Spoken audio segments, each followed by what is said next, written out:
বলছেন ধর্ষককে পুলিশের হাতে তুলে না দিয়ে গণপিটুনি দিয়ে মেরে ফেলা উচিত, এভাবে জনতার বিচার করার ব্যাপারে শরীয়তের বিধান কি?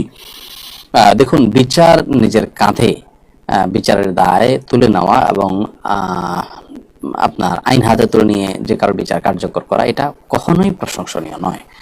যত ভালো যুক্তি এখানে দেয়া হোক না কেন, এটা অনাচারের রাস্তাকে উন্মুক্ত করবে। এর ফলে একজন আরেকজনের বিরুদ্ধে আপনার শত্রুতা উদ্ধার করার চেষ্টা করবে, এ ধরনের অভিযোগ তুললে যে কেউ যে কাউকে আঘাত করার চেষ্টা করবে।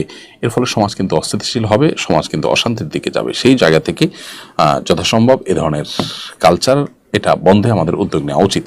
তো এটা ঠিক যে বিচারের দীর্ঘসূত্রতা, আদালতের প্রতি মানুষের আস্থা হারিয়ে যাওয়া, প্রশাসনে পুলিশে যারা আছেন তাদের দায়িত্ব অবহেলা এবং অসৎ উপায়ে তারা কালোকে সাদা, সাদাকে কালো করার প্রচেষ্টা, প্রবণতা, এগুলোর কারণে মানুষের মধ্যে আসলে আস্থাহীনতার সূচনা হয়েছে, আস্থাহীনতার ব্যাপারটি ঘটেছে এবং যার ফলশ্রুতিতে মানুষ এ ধরনের কথা বলে। তো আমাদের উচিত হলো এগুলোকে যথাসম্ভব মোকাবেলা করা শক্ত হাতে এবং সমাজে আপনার আইনের শাসন প্রতিষ্ঠা করার জন্য প্রত্যেকে যার যার জায়গা থেকে কাজ করার চেষ্টা করা দরকার। এটা যদি না করি এবং সবাই যদি আইন হাতে তুলে নিতে থাকি, তাহলে অনেক নিরপরাধ মানুষকে শত্রুতা উদ্ধারের জন্য এ ধরনের মিথ্যা অজুহাত দিয়ে তাকে মানুষকে তার ব্যাপারে খেপিয়ে তাকে মেরে ফেলার প্রবণতা আমাদের সমাজে তৈরি হবে, যেটা আমাদের কারোরই কাঙ্ক্ষিত নয়।